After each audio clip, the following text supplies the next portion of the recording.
여러분 안녕하십니까? 이충건입니다. 오늘은 최상목 대행의 비열한 배신 행위, 국민의힘당이나 국무위원 의견 조정 없이 일방적으로 헌법재판관 2명을 임명했는데 이는 최악의 비열한 배신자로 낙인될 가능성이 높다라고 하는 내용을 가지고 말씀을 드리겠습니다. 다음에게는 1월 3일자 매일신문 성민 디지털 논설 실장의 글을 공감하여 전제하고 느낀 점에 대해서 말씀을 드리겠습니다. 방송에 앞서 아직 이충근 교수 방송의 구독자가 아닌 분은 동영상 아래 구독과 좋아요를 눌러주시기 바랍니다. 방송 제작에 힘이 됩니다. 새해를 배신으로 시작한 최상목 대통령 권한 대행의 대행은 지금 무슨 생각을 하고 있을까 궁금해진다. 최상목 대행은 지난 12월 31일 다른 국무위원들과의 상의도 없이 국무회의에서 하루라도 빨리 정치적 불확실성과 사회 갈등을 종식시켜 경제와 민생이익 가능성을 차단할 필요해서 헌법재판관 임명을 결정했다라고 했습니다. 그러면서 정계선 조한창 후보자를 헌법재판관으로 임명했습니다. 경악스러울 정도의 독단과 독재라 아니할 수가 없습니다. 여야 합의를 강조하다가 더불어민주당에게 탄핵 소추된 한덕수 대통령 권한대행 겸 국무총리를 바보로 만들면서 윤석열 대통령의 등 뒤에 칼을 꽂은 것입니다.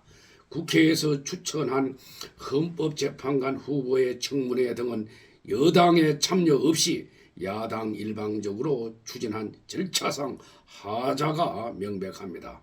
대통령이 국가원수의 지위에서 임명하는 헌법재판관을 대통령이 비록 직무정지 중이긴 하지만은 명확히 존재하고 있는 상황에서 직무대행이 임명하는 데에도 무리가 따르는데 대행의 대행이 무도하게 저리는 원인에 대해서 비열함을 지적하지 않을 수 없습니다. 더군다나 민주당의 헌법재판관 추천은 윤 대통령 탄핵 만춤형이었다는 것은 삼척동자가 다 아는 사실입니다. 국민의힘에서 추천한 후보 역시 배신의 아이콘 한동훈 전 대표가 현직에 있을 때의 인물입니다. 한마디로 신뢰가 떨어진다는 말입니다.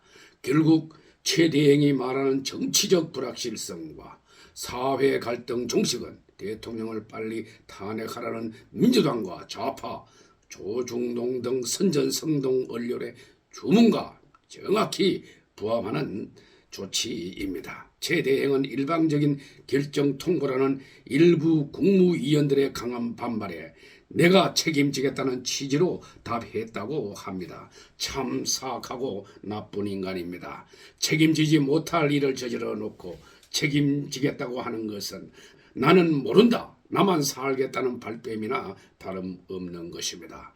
최상목은 배신자의 아이콘 한동훈과 연계되었는지 한동훈 전 대표에게서 풍기는 역구움이 그대로 묻어나고 있습니다. 대통령실 고위 관계자는 권한 대행의 대행직위에서 맞대응이 자제되어야 할 권한의 범위를 넘어선 것으로 매우 유감이다. 민감한 정치적 가치 판단을 권한 대행의 대행이 너무나 일방적으로 내림으로써 정치적 갈등을 오히려 심화시키는 결과를 낳게 될 것이라고 경고했습니다.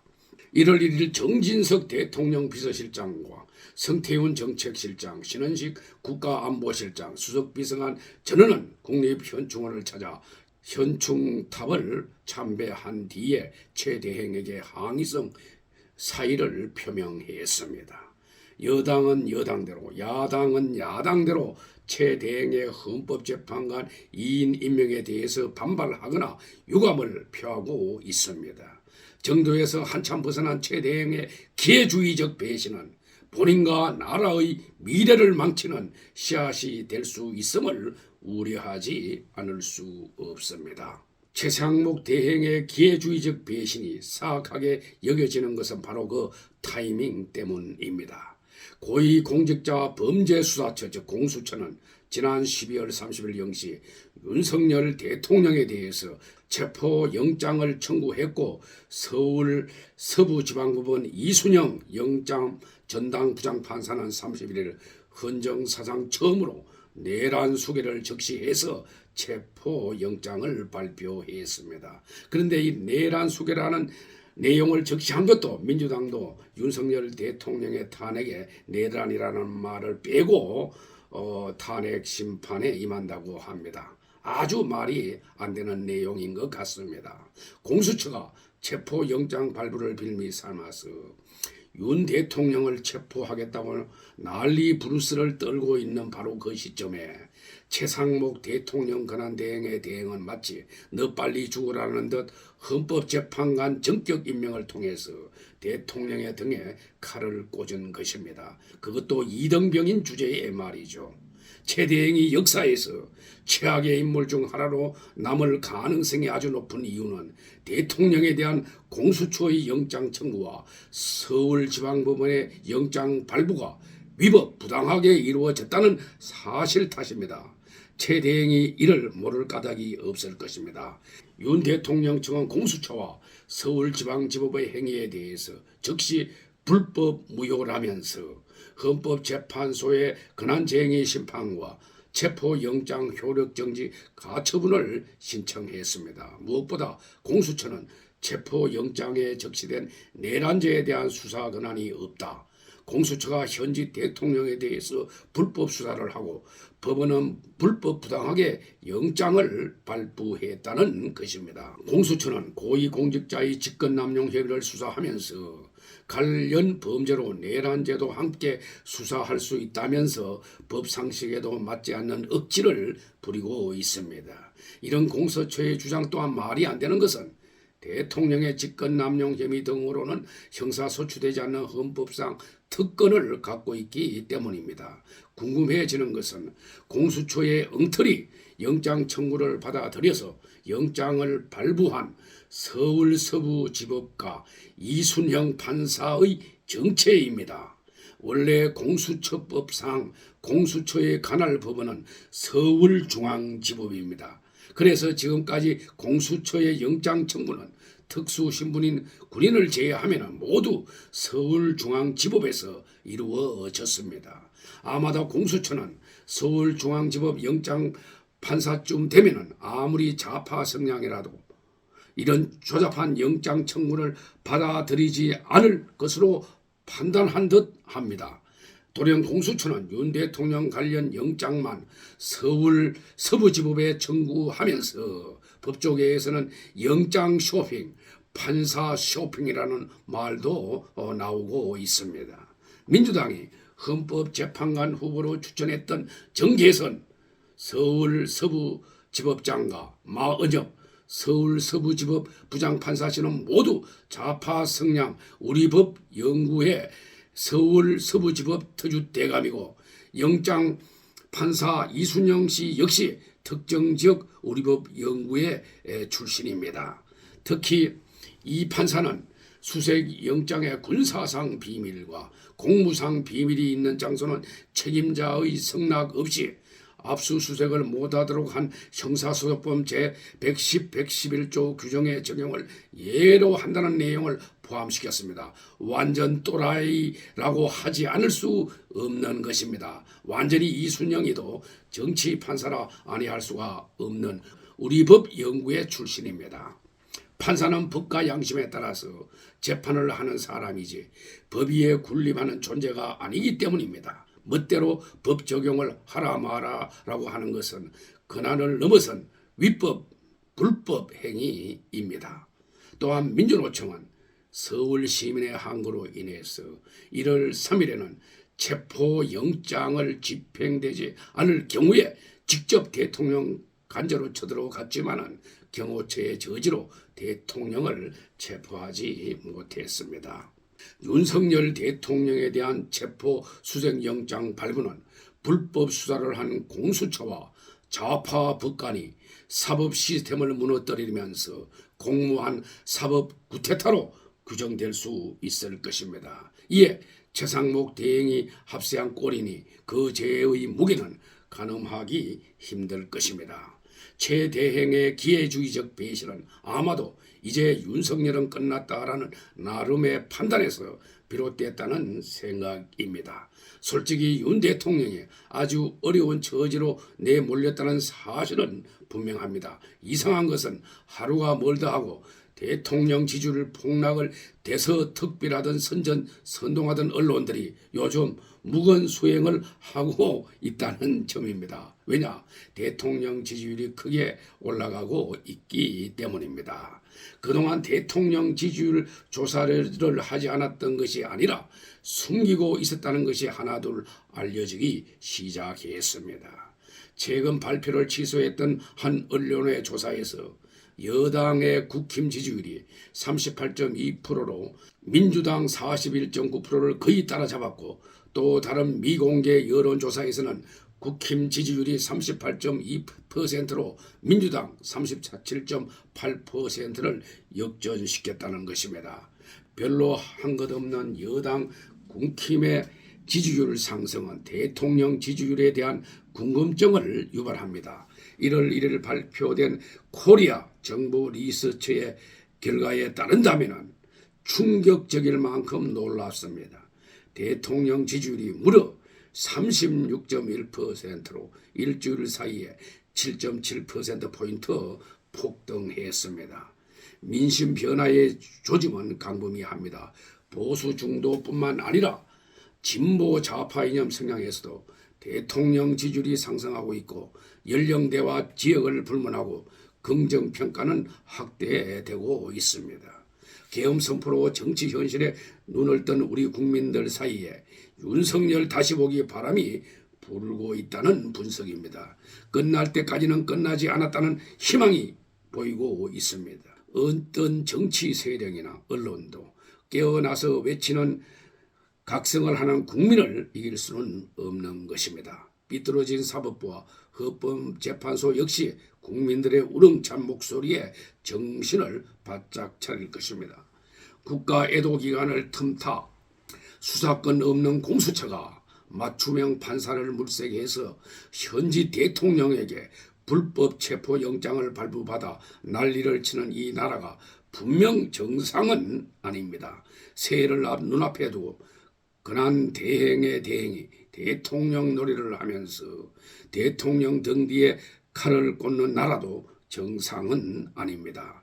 정상 국가를 향한 자유 애국 국민들의 분노와 단결된 행동만이 나라를 바로 잡을 수 있다고 생각합니다. 이상이 매일신문의 기사 내용입니다. 이상의 내용에 대해서 제가 느낀 점에 대해서 말씀을 드리겠습니다. 일개 사무관인 최상목이 대통령 윤석열을 통해서 제기한 것은 분명합니다. 윤석열은 최상목을 대통령 비서실 경제수석 비서관으로 중용을 했고, 2023년 12월에는 개각을 통해서 제7대 부총리 겸 기획재정부 장관 자리까지 밀어 올려 주었습니다. 그런데 윤석열 대통령이 비상계엄령을 발동했다는 이유로 2024년 12월 14일 국회에서 탄핵소추안이 가결된 데 이어서 13일 뒤에는 한덕수 국무총리마저 탄핵소추 의결되자 최상목은 정부조직법의 규정에 따라서 국무총리 권한대행과 대통령 권한대행까지 동시에 맡아야 했습니다. 이를 두고 시중에서는 방위병인 이등병 출신인 최상목이 국군 통수권자까지 올랐으니 그의 간운이 부럽다는 말이 나올 정도였습니다. 그러나 말입니다. 권력의 최정점까지 올라선 최상목의 가슴과 머리에는 목에 칼이 들어와도 의리를 지키겠다는 굳센 심지가 없다고 보아야 할 것입니다.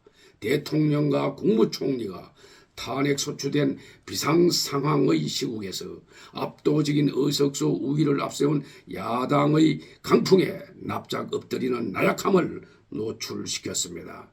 여야 합의가 아닌 야당이 일방적으로 인사청문회를 하고 본회의 의결을 거쳐 선출한 헌법재판관 3명 중에서 정계선 야당 추천이고 조한창은 여당 추천입니다만 이명을 덜컥 임명해 버리는 대형 사고를 친 것입니다. 그러나 헌법재판관의 인사청문회에도 국민의힘당은 참가하지 않았습니다. 그것도 아마 최상목이도 알고 있을 것입니다.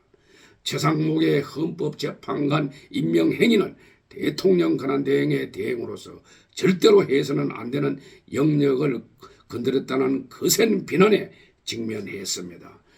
공직 꽃가마에 올라탄 뒤 꽃길만을 걷다가 대통령 권한대행 자리까지 오른 이등병 출신 최상목, 그는 헌재 재판관 임명을 강요함으로써 대한민국 헌정사를 뒤죽박죽으로 만들었다는 비난에서 벗어날 수 없게 되었습니다.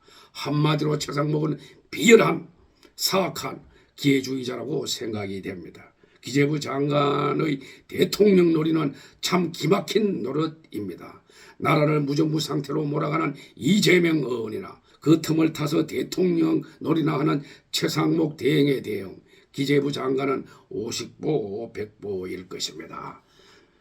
그리고 저는 한마디로 공수처는 생기지 말아야 할 조직이 생긴 것이라고 생각을 합니다. 문 정권이 무리하게 만든 조직입니다.